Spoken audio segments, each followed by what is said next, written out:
மீண்டும் ஒரு தரம் சபையை வணங்கி என்னுடைய தீர்ப்புரையை தொடங்கலாம் என்று நினைக்கிறேன்.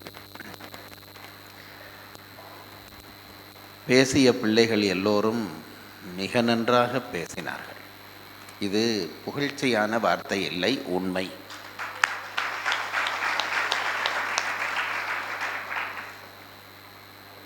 அவர்களுக்கு 2 புத்திமதி சொன்னால் என்ன என்று தோன்றுகிறது.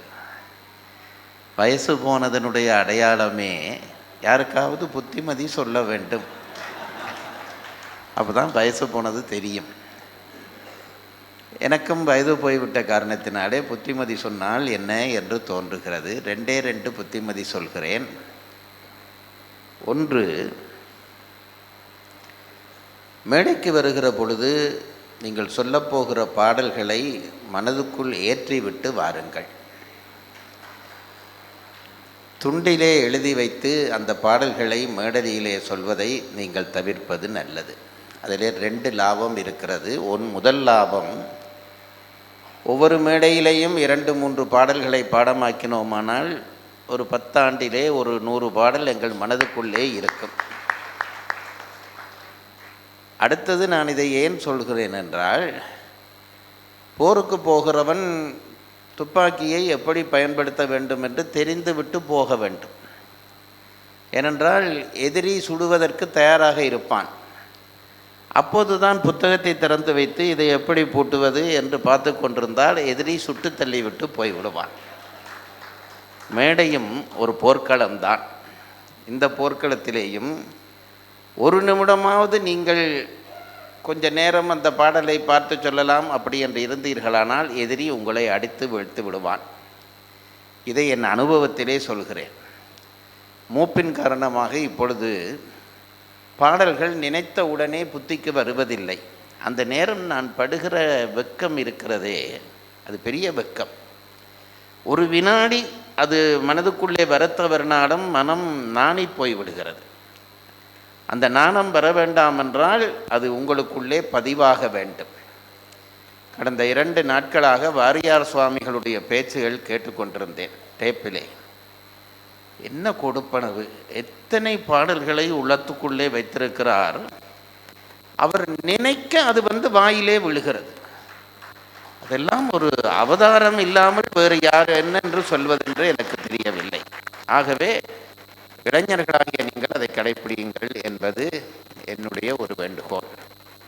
2வது வேண்டுகோளுக்கு நீங்கள் ஒருவரும் இடம் வைக்கவில்லை. அதாவது குறிப்பிட்ட நேரத்துக்குள்ளே பேச்சை முடிப்பது. இன்றைக்கு எல்லாரும் அழகாக அதை முடித்து தந்தீர்கள். ஏன் அப்படி சொல்லுகிறேன் என்றால், தரப்பட்ட நேரம் அது விழா ஒழுங்குகாரர்கள் தருவார்கள். அதை பயன்படுத்துவது தான் நம்முடைய வேலை. பேசுவதற்கு நேரம் போதாது என்ற பேச்சே பொய். அப்படி போதாதென்றால் எந்த நேரமும் போதாது தான். நான் சொல்வது, ஒரு 100 விஷயம் என் மனதுக்குள்ளே இருக்கிறது. ஒரு மன்றத்துக்கு நான் ஏறுகிறேன். 3 விடயம் சொல்லுகிற பொழுது மணி அடித்து விட்டார்கள் என்றால் எந்தவித தயக்கமும் இல்லாமல் என் பேச்சை நான் முடித்து கொள்ளலாம்.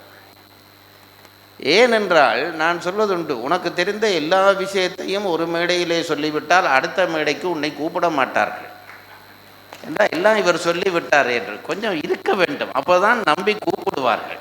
அதற்காகவாவது நினைத்ததை எல்லாம் சொல்ல வேண்டும் என்ற தேவை இல்லை. இது 2ஐயும் நீங்கள் கடைப்பிடிக்க வேண்டும் என்று கேட்டுக்கொள்கிறேன். ஏற்கனவே நீங்கள் எல்லோரும் அதை சிறப்புற செய்தீர்கள். சும்மா ஒரு எண்ணம் வந்ததினாலே சொல்கிறேன். 3 பாத்திரத்துக்குள்ளே கற்போர் மனதை நெகிழச் செய்யும் பாத்திரம். எனக்கு ரொம்ப சந்தோஷமான பட்டிமண்டபம் இன்றைய பட்டிமண்டபம். யாரும் எல்லை கடக்காமல் நின்று பேசினார்கள். தங்களுடைய பேச்சாற்றலினாலேயே பட்டிமண்டபத்தை நிலைநிறுத்தினார்கள். அது ஒரு பெரிய விஷயம். இத்தனை பேரும் எழும்பி போகாமல் இருக்கிறார்கள் என்றால் உங்களுடைய சொல்வன்மைதான் அதற்கு காரணம். இது நீங்கள் நினைக்காதீர்கள், இது ஒரு பாராட்டுக்கு இது கடவுளுடைய வரம். இந்த வரத்தினுடைய பெருமதியை மற்றவர்கள் தெரிகிறார்களோ இல்லையோ நீங்கள் தெரிந்து கொள்ளுங்கள். இது எல்லாருக்கும் கிடைக்கக்கூடியது அல்ல. ஆர்த்த சபை 101 1001 புலவர் வார்த்தை 10,000 என்றார் ஔவை. சண்டைக்கு வா என்றால் 100 பேரிலே ஒருத்தன் வருவான். படிக்க வா என்று கேட்டால் ஆர்த்த சபை 1000 ஒருவன் வருவான்.